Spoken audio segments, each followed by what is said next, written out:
తెలంగాణ నిరుద్యోగులకు శుభవార్త. గ్రూప్ 2 టీచర్ల నోటిఫికేషన్ విడుదల కానుంది. సీఎం కేసీఆర్ తో సమావేశమైన టీఎస్పీఎస్సీ చైర్మన్ నోటిఫికేషన్లపై చర్చించారు. కొత్త జిల్లాలు, జోన్ల వివాదంతో పాత నిబంధనల ప్రకారమే పోస్టులు భర్తీ చేయాలని నిర్ణయించింది సర్కార్.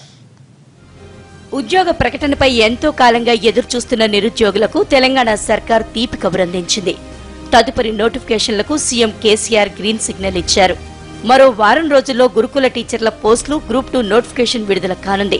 కొత్త జిల్లాల ఏర్పాటు, జోన్ల వ్యవస్థను రద్దు చేస్తామని ప్రకటించడంతో టీఎస్పీఎస్సీ చైర్మన్ చక్రపాణి సీఎంతో సమావేశం కావడం ప్రాధాన్యత సంతరించుకుంది. ఈ భేటీలోనే తదుపరి నోటిఫికేషన్లపై క్లారిటీ ఇచ్చారు కేసీఆర్. ఇప్పటికే గ్రూప్ 2 తొలి విడత నోటిఫికేషన్ విడుదలైంది. పోస్టుల సంఖ్య తక్కువగా ఉన్నాయి అంటూ నిరుద్యోగులు ఆందోళనకు దిగడంతో పరీక్ష నిర్వహణ వాయిదా పడింది. ఈసారి మొత్తం 1036 గ్రూప్ 2 పోస్టులను భర్తీ చేయాలని ప్రభుత్వం నిర్ణయించింది. ఈ వారమే ప్రకటన విడుదల కానుంది. మరోవైపు ఎప్పటినుంచో ఖాళీగా ఉన్న గురుకుల టీచర్ల పోస్టులకు పచ్చజెండా ఊపింది సర్కార్. మొత్తం 2500 పోస్టులను భర్తీ చేయనుంది. ఈ పోస్టులు కూడా జిల్లాల విభజనకు సంబంధం లేకుండా భర్తీ చేయాలని సీఎం సూచించారు. ఇప్పటికే 2011 గ్రూప్ 1 మెయిన్స్ కూడా టీఎస్పీఎస్సీ నిర్వహించాలని నిర్ణయించింది. వచ్చే నెల 13 నుంచి 23 వరకు పరీక్షలు జరగనున్నాయి. మొత్తం 25,000 మంది విద్యార్థులు పరీక్ష రాస్తారు.